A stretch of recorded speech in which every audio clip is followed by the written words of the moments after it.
Hi all, let's have a look at one of the more heartbreaking games of the recent St. Louis Rapid event. I was rooting for Garry Kasparov, and for me, in fact, this is one of the most heartbreaking games I've seen this year. Or even this year and last year. I really wanted Kasparov's return to be triumphant. Let's see what happens in this game. E4 from Kasparov, and David Navara played the caro-kann. A reputation, this opening has a reputation of being very solid, reliable, and it's also something Anatoly Karpov would use against Kasparov. It fits that kind of way of combating someone with a dynamic, aggressive, creative style to try and keep things solid. We see d4, d5, and we see the advanced variation, e5. This has been popularized in recent years, this variation, because of the idea of knight f3, which wasn't played here, followed by bishop e2, which is the short variation, Nigel Short, which is one of Kasparov's British victims on many occasions. So the Nigel Short variation, was Kasparov going to borrow from Nigel Short? No, actually he had a more aggressive, a somewhat more aggressive intent with knight c3. Then it keeps open this diagonal, so potentially there's a forcing move g4 to try and embarrass this bishop, or advantageously use this bishop. We see after e6, g4, bishop g6. Now knight ge2, so there's two ideas which can be combined, h4 and knight f4, to try and harass this bishop, and any time h6, to take on g6. That's the basic idea of this system. c5, bishop e3, knight e7, and we see now f4, very, very aggressive play from Kasparov. h5. Now if white is prompted into g5, that's strategically suspect, because if g5, knight f5 with tempo, and this looks like a French defense with an upgrade, the bishop here instead of on c8. It looks like a wonderful position, in fact, for black. You can imagine this scenario, it's all in black's favour. It starts falling apart, really, this position. If we take it further, it's just very, very nasty, for example, even tactically as well as positionally. So it's to be avoided, this g5, and what's more logical is f5. The pawn structure, according to Michael Steen in Simple Chess, is the fundamental constraint on the pieces. So it's like the straitjacket, potentially, hopefully, of the opponent's pieces, and the liberator of your pieces. That's the dream. And here the dream is fulfilled, in a way, with f5, because after e takes, we can see the bishop's blocked in, and it's also liberated the knight. So it's liberation and containment. After g5 in particular, we have knight f4 on the cards. So that's on the cards, and perhaps one of black's best moves is to countersack a pawn, which he didn't do, to get that square, and it should be about equal. Even this position, if white wins d5, this should be fine for black. But the way Navara played it is actually knight bc6, and he's provoking this, basically this statement, that this pawn sack, is making a statement here. This bishop's hemmed in, it's dynamic, it's aggressive, d5 is under great pressure. In fact, this fianchetto could add more weight to the d5 pressure pretty soon. So this is a pleasant pawn sacrifice and conception. It's a pleasing conception. It should be rewarded, this conception. a6, bishop g2, d5 is under great fire. Black's actually, in a way, wrecked his pawn structure with this as well. And also you see this pawn is liberated as well, potentially for e6. We see c takes, bishop takes, knight takes. Perhaps better is to keep the tension with queen a5, but knight takes, queen takes, knight c6. The queen drops back. With d5 under fire, this looks like a very, very pleasant position indeed for white. If black played, let's say d4, white can just castle here and pin that pawn. This is pretty nice, with knight d5 perhaps to follow. Knight d5 looks pleasant enough, and there's lots of options here for white. So good compensation for the pawn. We see bishop b4. Now black is intending to do damage, it seems, to the pawn structure, and this is welcomed. We see white just castling, bishop takes, b takes. So another kind of dynamic example of this game. There's two. The pawn sat, and now there's accepting the seemingly wretched pawns. But this is often the sign of a dynamic player, to compromise pawn structure to maximize piece activity. Botvinnik did that in several games. He accepted double pawns but had great pieces. And Botvinnik, as we know, was the Soviet chess school which Kasparov and Karpov attended. So he's also played dynamic aggressive games like this. Queen a5. Now perhaps here Kasparov played rook takes d5. There might be stronger in e6. This is dangerous because this can't ever be taken to the bishop. It's a liability. For example, knight e7, bishop takes d5, and white should have a pleasant enough position here. Say castles, the king could secure a3. c3 could be just given actually if the bishop's on b3, and white has fantastic prospects here in this position. I'll give you an example. The queen could come to the center with menacing threats on g7, and with this pawn, for example like this, bang, boom, end of game nearly. This position, knight f4, this position, it starts to get really nasty. So there are all sorts of things that can occur if the bishop plonks itself on b3.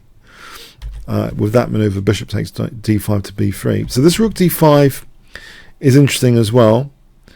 White's fine here, and Kasparov doesn't mind the exchange of queens, and he's got a lot of pressure on the position now.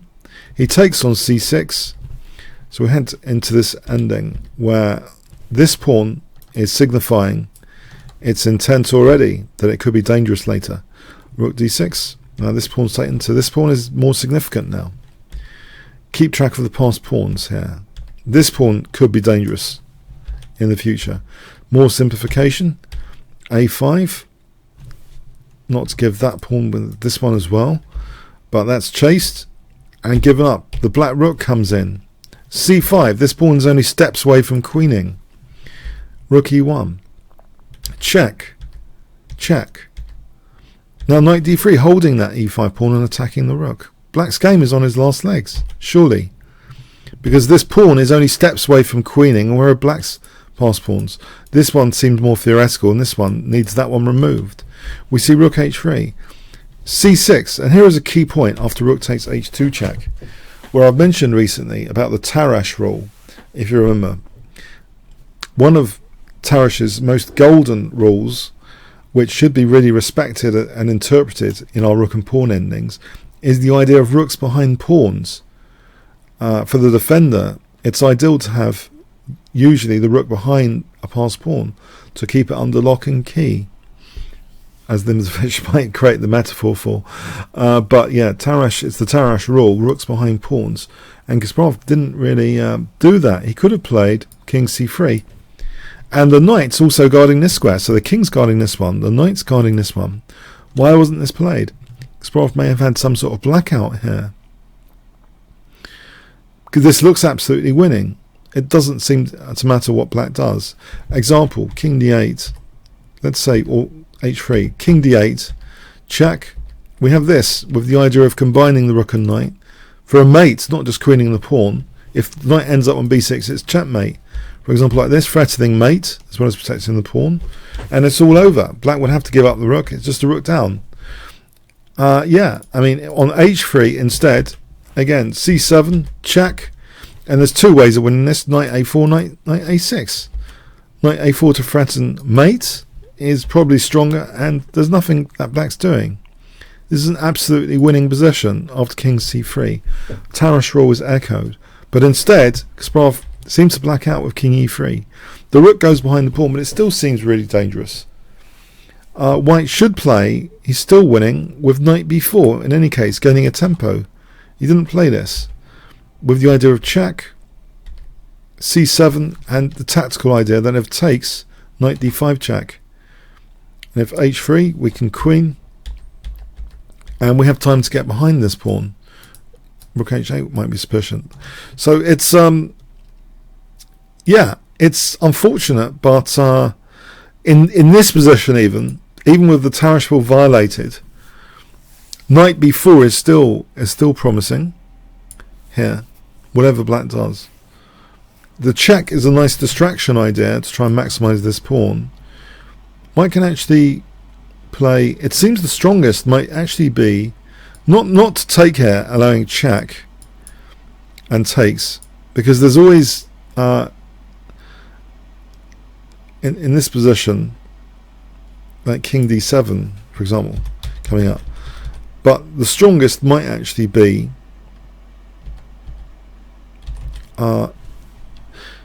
here after knight b4,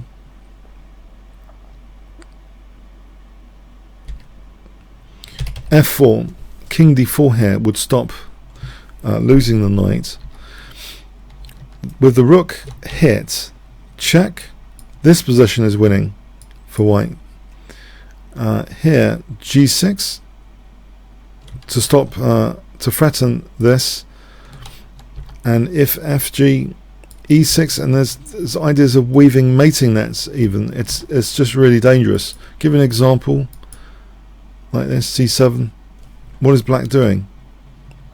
So yeah, it's all pretty winning. Unfortunately, e6. Now things are starting to get difficult after h3. We've got two potential dangerous candidates here, past pawns. It looks as though white's candidate should be more important still, but knight b4, we see now already in this position, black could push his candidate with h2 and be okay. Yeah, black's okay here. Because if we try and get behind the pawn here, black's actually okay now. Rook c4. And yeah, if anyone's better, it's slightly better, it's black. So already things have slipped here. But black played f4 check. And we have king d4. Yeah, if king takes, h2 is much better for black. This is even better because here black can actually pick up this knight with check. And anytime c7 happens, just the rook behind the pawn, because this pawn is adding weight, yeah, to white's worries. So anyway, f4, we see king d4, h2, check, rook h8, check, king c5, and now very good move from black, bishop e4 to be able to play bishop b7 on c7. So this is really unfortunate that this move is played, but in fact white's still okay here after c7, bishop b7. This position, Kasparov played king b6. Here it seems white still has an edge if a3 is played. Things are getting a bit complicated here. What is this about? Give an example. f3, king b6, f2, king takes b7, queening, this position.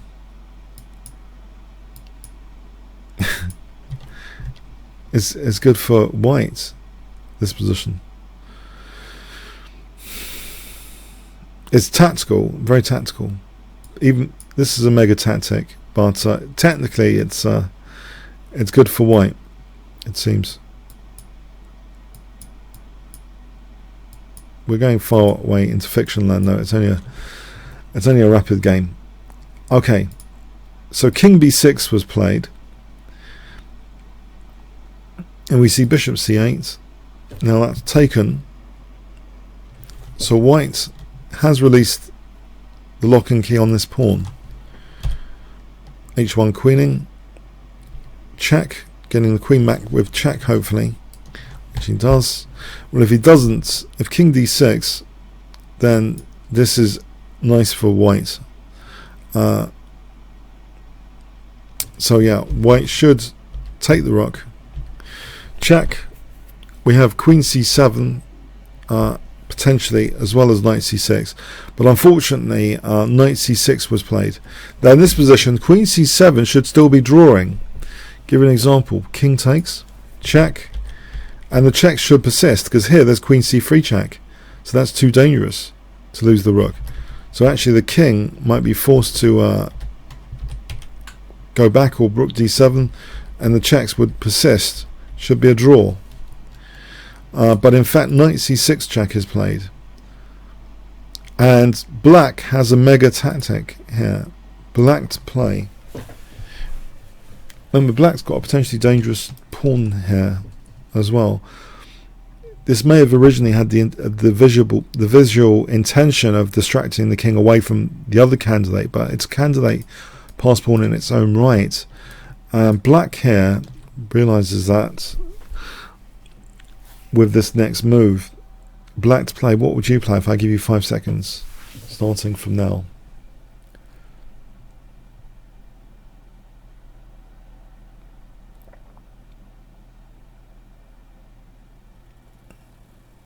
Okay, queen takes c6, check. Doesn't matter how that's taken. This pawn's a massive pass pawn. If king takes, then rook c2 check, and we're left with this running pass pawn here. And queen takes was played, but this now rook d6, nasty pin, immobility of the queen, and this pawn is queening. It's end of game. There's nothing white can do. His own pawn is far too slow. Yeah, just to spell it out a bit more. If takes this one, we can just go back to stop that pawn. And we're just queening. Yeah, we're miles ahead on the queening. Okay, yeah.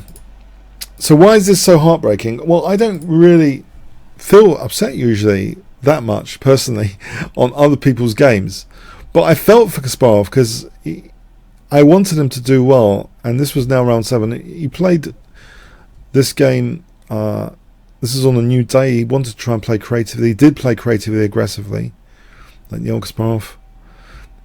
Wonderful pawn sack, really dynamic, aggressive game, accepting the double pawns. All these dynamic decisions you think should be rewarded if there's any justice in the game, any justice in chess. But unfortunately, despite having a winning pass pawn, yeah, he broke the Tarrasch rule, and then he went even worse. He didn't even draw it. Unfortunately, went to a complete loss. To lose that is really saddening. And he said himself the fun was taken away from the event. He wanted to have fun, but this game was too much of a disappointment. Yeah, and it was a disappointment for me. I couldn't bear to video annotate this the day after, so that's when I switched to another player. I was too upset by this because, yeah, when you play a creative game, I feel you should be rewarded for that creativity, not punished in some technical way at the end for the result to be like stolen from you in a way.